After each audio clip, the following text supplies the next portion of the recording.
So I wanted to make this video to talk about AI, to talk about the perception of unreliability in AI as we kind of move forward and it becomes more part of a lot of people's everyday use.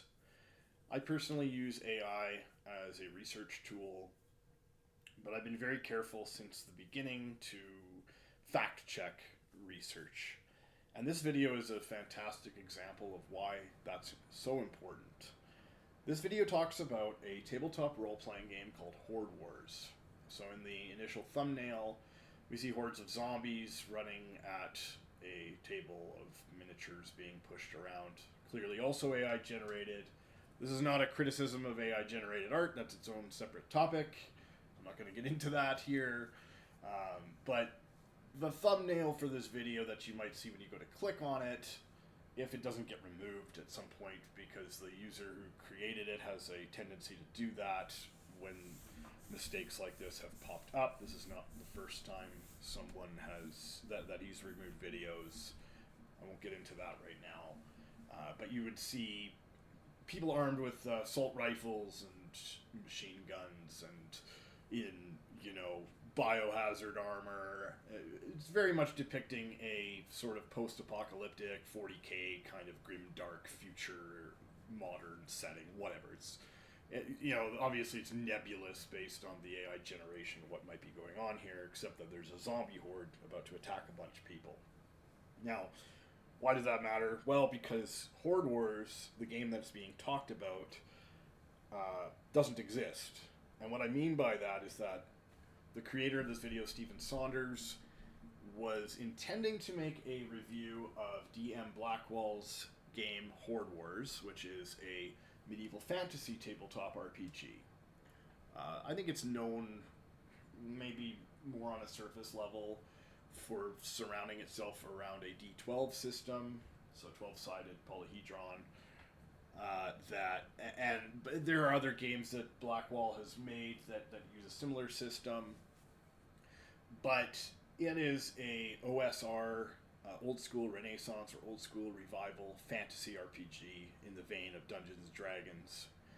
Now, again, I'm not going to get too much into OSR, what that is, but effectively the idea is that there are a lot of games made in the last 20-something years that intend to be newer products that are capturing the feel of old school role-playing games like OD&D, AD&D, Basic and Expert, and so on. And that's what Horde Wars is. Really, it's a fantasy tabletop RPG. It has an advanced version as well, but the idea is that you have a campaign that's sort of based on lower prep, where you're not necessarily prepping for a single adventure, but that you're going to be using generation tools like tables to kind of create things as you go, and which is sort of in line with the old school mentality. Now, again, that's its own debate as well. The tabletop RPG community is contentious in general, especially old grognards, which I guess I would count myself among. I'm not getting any younger. But where is the disassociation then between this thumbnail and what the product actually is? In order to talk about that more, we'll have to play the video.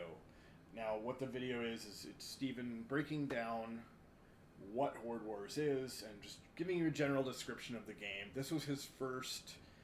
He initially was a private video for members only, so you had to be a paying member to see this video. That is its own ball of wax. The fact that Stephen clearly used an AI to generate the entire video, and it's, no different than the production level of his other content, but you have to pay for it.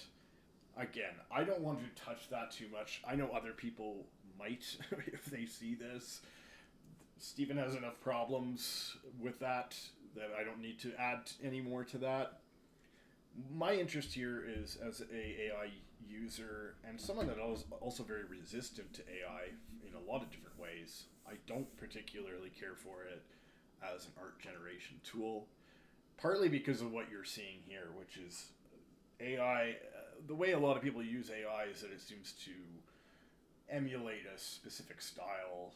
I've noticed, especially lately, people are generating images that are very much, they look like they're made by one singular artist, but it's, you know, dozens of different people that are generating images that have this same style, because that is the style that they've chosen, some template, I'm guessing, with the AI they've chosen to say, make it look like this. Anyway, that's its own thing. Let's play the video, and I want to talk a little bit about what's going on here. Okay, this is going to cover Horde Wars by DM Blackwell. It's members only. Core role of the Game Master. You are not balancing a fair fight. You are running pressure. The game works when players feel outnumbered, outpaced, and forced to act. Your job is to control the flow of enemies, track attrition, HP, ammo, positioning, time. Force decisions under pressure. Structure of play, moment to moment. Runs in rounds or cycles. Each round, players act. Movement, attacks, abilities. Horde response, attacks, closes distance, swarms. You escalate or maintain pressure. Okay, so there's a lot to unpack here. Now, the main thing you might have noticed is that Stephen has not given an overview of who DM Blackwell is. He's not given an overview of what the game is, what style it's in, what genre. I'm trying to ignore those things as best as possible, but they are important. And the reason they're important is because when a user relies entirely on these tools, this is what I caution people about. Of course, I have a very limited audience. My main audience is on Substack. I'm not a YouTuber, and I mostly talk about projects and things that I'm doing on there. Is that, you know, we don't even know what this game is at this point in the video, and the things he's talking about have nothing to do with DM Blackwell's product. They have nothing to do with the medieval fantasy RPG that he's created here. There's no structure to this. It's just sort of these sentence fragments explaining this and that. And so it's initially confusing, which the problem I have with that is not necessarily that it's incompetent, which it obviously is, but that you're trying to relay information to someone that doesn't know anything about this game, and I don't even know what this is at this point. I'm just hearing something about hordes and pressure and all this. Now, what he's describing, again, is not seemingly part of DM Blackwell's game at all. We're talking about a fantasy RPG in the vein of D&D. So far, this sounds really nothing like that. And I'm going to play a couple more minutes or another minute of this, because this is kind of where it gets interesting as far as what information is Steven getting? Why is it so different from what the game actually is, and what is actually being talked about here? Keep turns fast. If pacing dies, the system dies. Running the Horde. Do not run enemies individually. Treat them as groups, waves, masses. Resolve attacks in chunks. This cluster hits you. This side collapses in. Focus on direction, where they come from, density, how many, momentum, are they building or breaking? Okay, so this is where I want to interject and point out that what has happened here is that whatever LLM is being used by Steven has been terribly confused. And I think what has happened is that it has been confused by the word or the name Horde Wars. So the implication is that Steven has asked it to tell him about Horde Wars, but he hasn't specified enough information in his prompt. So maybe he didn't say DM Blackwell's Horde Wars or Tabletop RPG, blah, blah, blah, Horde Wars. It's very possible that he put into the prompt, "Tell me about the game Horde Wars." Now, there is a genre, a subgenre of game, specifically in the video game realm. I guess they're called like Horde roguelites. So I've played a couple of them. Potato is one. Vampire Saviors, I think, is the other. I might be wrong about these names or about that name. But what they are is you effectively have a single character you control. They're from a top-down perspective, and you are surrounded often by hundreds of enemies that come at you in increasing waves and increasing numbers. And as you kill more of them and avoid running into them and taking damage and so forth, your character gets upgraded. You get more firepower, more speed. You generally have the option to choose which upgrades you're going to go with to create kind of a build as you go through the game. And so far, sounds suspiciously like a game like that, except that it's in the context of a tabletop role-playing game rather than a video game. I'm going to jump back into Steven's video, and then I'm going to continue. Pressure management, your number one tool. You control difficulty through pressure, not stat tweaking. Adjust via spawn rate, how fast enemies appear. Entry points, one direction versus multiple. Spacing, breathing room versus constant engagement. So breathing room is a thing in these games. Very often what's happening is, although you're being approached on all sides, you usually have the firepower to deal with one sort of vector of enemies, and there's often points that break apart as you route these enemies around the map that you can sort of sneak through and escape. So you're just avoiding masses of enemies by finding these breakthrough points. It gets increasingly difficult as you go. But that is exactly what Stephen is describing here, or what the AI is describing, and Stephen has sort of just gone with it.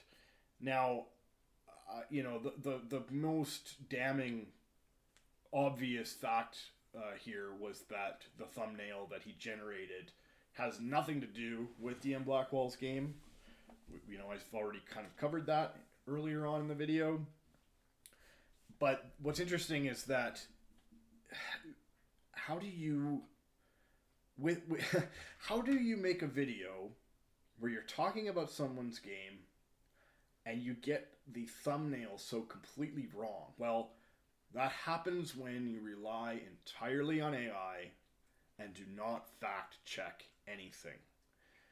What's more interesting is probably near the end of the video. I'm going to skip to it here and play it for you, because Steven says some stuff that's really telling about this process. I talk about a lot of old school games where action is punishment, action is consequence, action is not the focus.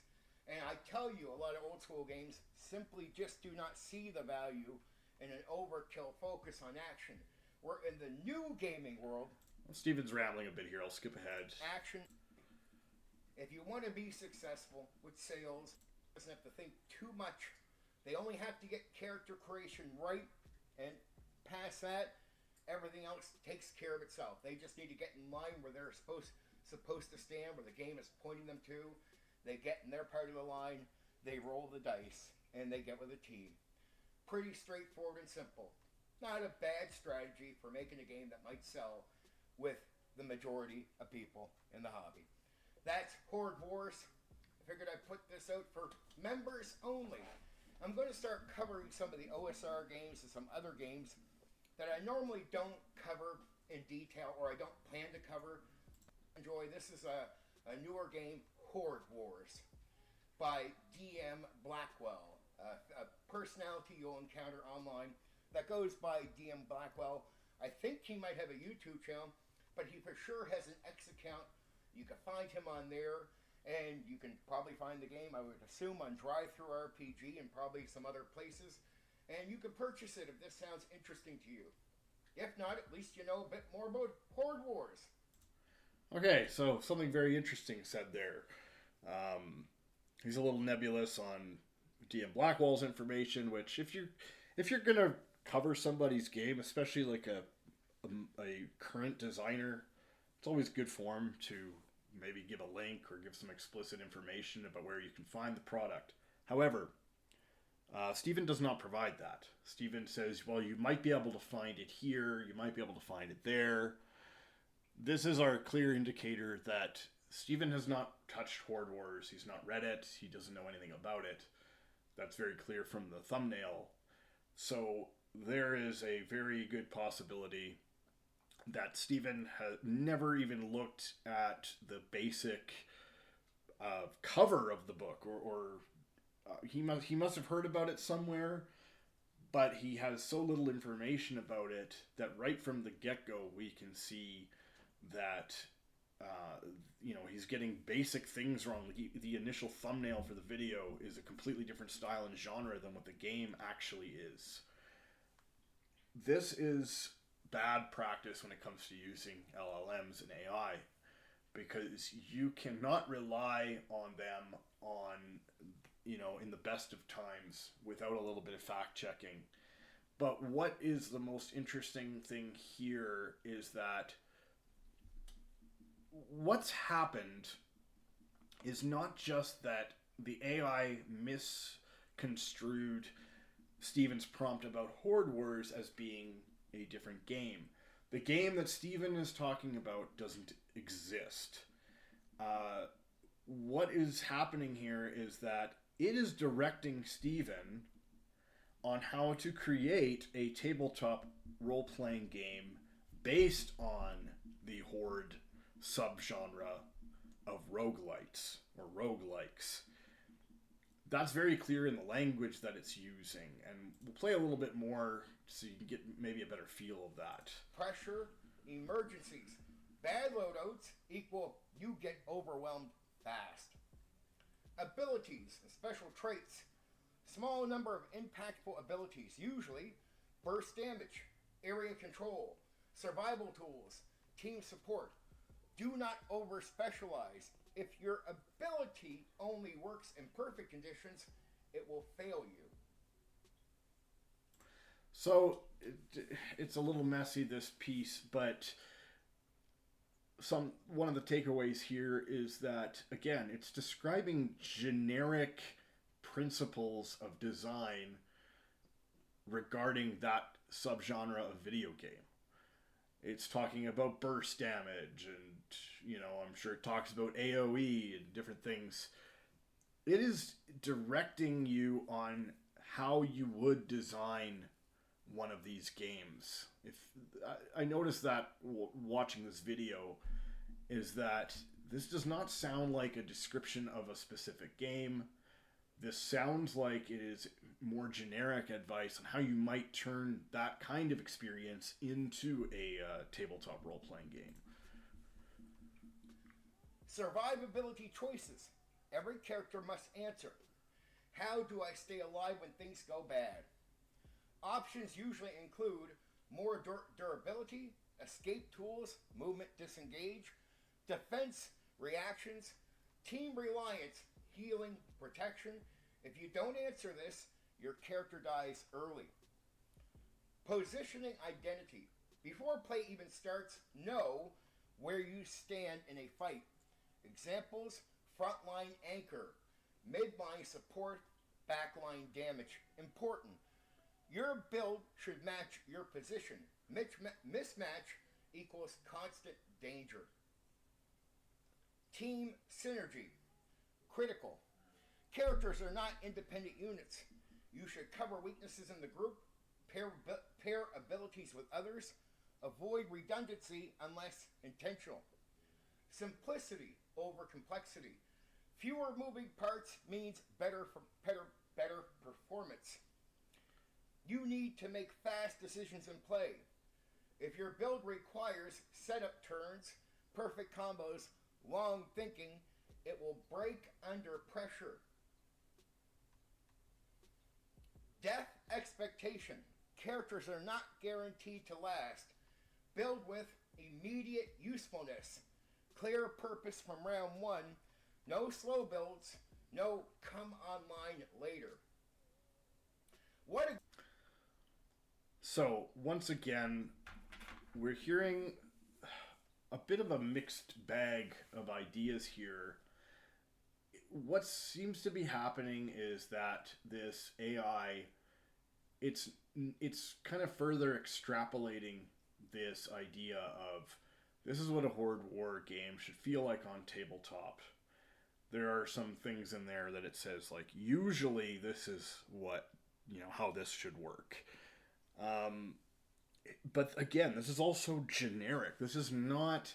You can watch this whole video, and if we skip around a little bit, even right from the beginning, we don't get an identity of what this game actually is. It's focusing exclusively on these mechanics that are not what Horde Wars is actually based around, but that is clearly talking about a very particular type of game. And that's because the way that these LLMs sometimes work is if they are given incomplete information, they not only try to find other sources, or they don't like to give you an answer of I don't know about this. I have AIs are sort of aggressively agreeable with you.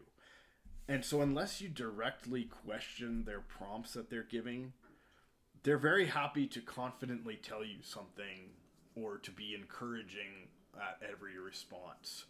I use Google Gemini and Grok. Both of them kind of do this. The only exceptions I've seen is like if you try to ask for, say, medical advice, then they'll be like, okay, go to a doctor, right? These are safeguards that are put in place for very obvious reasons, and we've seen those fail as well. But they do this thing where they sort of hallucinate or create information. Grok refers to it as hallucination. I put a prompt in to Grok where I linked this video, and I kind of said, I found this video about this game Horde Wars. It's a tabletop RPG by DM Blackwall, and this user created their own video on it where it's something else is clearly being talked about. And I asked it to try and find the closest approximate other game that he might have been referring to here, and it said in no unclear terms that it's very clear that the content creator is talking about this genre of game, which confirmed my own suspicions about why this happened, and that there is not some other game out there called Horde Wars, but that there are a lot of generic kinds of games in that vein, both some maybe as tabletop modules, and obviously the majority here being video games. And Grok's assessment was that an AI that was handling this prompt went ahead and just extrapolated information where it couldn't find it. And that is very common to see. And if you have a prompt that feels like that, you can ask it, you can reprompt and say, hey, what's actually going on here? Where did you get this information? What are your sources? And if it is doing what I said is happening here, it will very often just tell you flat out, well, I didn't have all the information available to me, or I couldn't find enough information, so I inferred based on the information I did have what you might have been looking for. That's a really dangerous thing when you're going to do research. In this case, it's pretty innocuous. We're talking about a game here. The only thing that might be annoying is for the creators of the game to see a video like this and say, hey, what the hell are you talking about? This is not Horde Wars, and it misrepresents the game that we actually have out on the market. But this is why AI is a reliable research tool for serious work. As I said, I have my own purposes for using it, usually in design. I like to or research, but it's so important to double check and verify the real facts that are behind all of this. And this video is like the most clear example I've ever seen of that, of someone that has relied 100% on AI, has not checked anything, and has just kind of rolled with it. And this is the result. We have a video that talks about nothing meaningful for 17 minutes. That was the expectation was that you would be paying this person money to watch this special content, which is he's since made it available publicly. So I guess there's that. But none of the information matches up, and whatever's being talked about is not even another product that there was some mistake where there's another product also called Horde Wars and it was talking about that instead. That's not even what's happening. It's sort of invented, the AI has kind of invented its own tabletop game based on the structure of these roguelites like Vampire Saviors, and said, this is, essentially saying, this is my idea for a game that would run in this, because I don't really know what you're asking about, but you have the word horde in the title, and these horde games are very popular. You'll often see them as mini games within other games, so there's tons of them out there, and they were a popular genre. I don't know if that popularity has died down or what.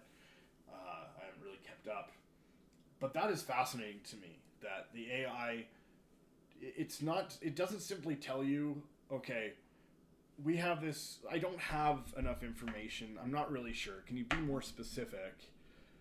It's very possible, as I said, Stephen just put in, tell me about Horde Wars, maybe without providing any context about what he was asking for, and it gave him this. It invented, which I don't know, maybe it's a fascinating idea for a tabletop RPG, but it is not the game that Stephen's talking about here, and that really shows how careful you have to be when using these tools, in that